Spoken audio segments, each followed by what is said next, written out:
ஆதியாகமம் 11ஆம் அதிகாரம். பூமி எங்கும் ஒரே பாஷையும் ஒரே விதமான பேச்சும் இருந்தது. ஜனங்கள் கிழக்கே இருந்து பிரயாணம் பண்ணுகையில் சினையார் தேசத்திலே சமபூமியைக் கண்டு அங்கே குடியிருந்தார்கள்.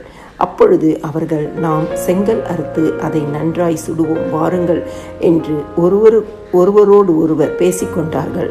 கல்லுக்கு பதிலாக செங்கலும் சாந்துக்கு பதிலாக நிலக்கீலும் அவர்களுக்கு இருந்தது. பின்னும் அவர்கள், நாம் பூமியின் மீதெங்கும் சிதறி போகாதபடிக்கு நமக்கு ஒரு நகரத்தையும் வானத்தை அளாவும் சிகரமுள்ள ஒரு கோபுரத்தையும் கட்டி நமக்கு பேர் உண்டாக பண்ணுவோம் வாருங்கள் என்று சொல்லி கொண்டார்கள்.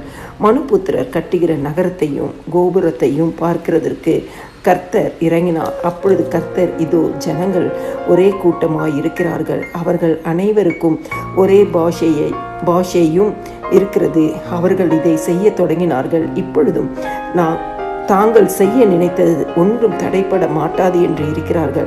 நாம் இறங்கி போய் ஒருவர் பேசுவதை மற்றொருவர் அறியாதபடிக்கு அங்கே அவர்கள் பாஷையை தாறுமாறாக்குவோம் என்றார். அப்படியே கர்த்தர் அவர்களை அவ்விடத்திலிருந்து பூமியின் மீதெங்கும் சிதறி போக பண்ணினார். அப்பொழுது நகரம் கட்டுகிறதை விட்டுவிட்டார்கள். பூமியெங்கும் வழங்கின பாஷையை கர்த்தர் அவ்விடத்தில் தாறுமாறாக்கினபடியால் அதன் பெயர் பாபேல் எனப்பட்டது. கர்த்தர் அவர்களை அவ்விடத்திலிருந்து பூமியின் மீதெங்கும் சிதறி போக பண்ணினார். சேமுடைய வம்ச வரலாறு. ஜலப்பிரளயம் உண்டான 2 வருஷத்திற்கு பின்பு சேம் 100 வயதான போது அர்பக்சாத்தை பெற்றான்.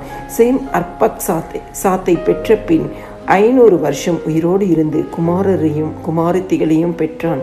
அர்பக்சாத் 35 வயதான போது சாலாவை பெற்றான். சாலாவை பெற்ற பின் அர்பக்சாத் 403 வருஷம் உயிரோடு இருந்து குமாரரையும் குமாரத்திகளையும் பெற்றான். சாலா 30 வயதான போது ஏபேரை பெற்றான். ஏபேரை பெற்ற பின் சாலா 403 வருஷம் உயிரோடு இருந்து குமாரரையும் குமாரத்திகளையும் பெற்றான். ஏபேர் 34 வயதான போது பேலேகை பெற்றான். பேலேகை பெற்ற பின் ஏபேர் 430 வருஷம் உயிரோடு இருந்து குமாரரையும் குமாரத்திகளையும் பெற்றான். பேலேகு 30 வயதான போது ரெகுவை பெற்றான். ரெகுவை பெற்ற பின் பேலேகு 209 வருஷம் உயிரோடு இருந்து குமாரரையும் குமாரத்திகளையும் பெற்றான். ரெகு 32 வயதான போது செருகை பெற்றான். செருகை பெற்ற பின் ரெகு 207 வருஷம் உயிரோடு இருந்து குமாரரையும் குமாரத்திகளையும் பெற்றான். செருகு 30 வயதான போது நாகோரை பெற்றான். நாகோரை பெற்ற பின் செருகு 200 வருஷம் உயிரோடு இருந்து குமாரரையும் குமாரத்திகளையும் பெற்றான். நாகோர் 29 வயது ஆனபோது தேராகை பெற்றான்.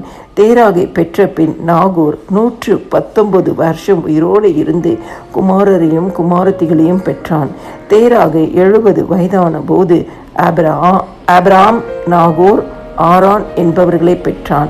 தேராகோருடைய வம்ச வரலாறு. தேராகு ஆபிராம் நாகோர் ஆரான் என்பவர்களை பெற்றான். ஆரான் லோத்தை பெற்றான். ஆரான் தன் ஜென்ம பூமியாகிய ஊர் என்கிற கல்தேயர் தேசத்து பட்டணத்திலே தன் தகப்பனாகிய தேராகு மரிக்கும் முன்னே மரித்தான். ஆபிராமும் நாகோரும் தங்களுக்கு பெண் கொண்டார்கள்.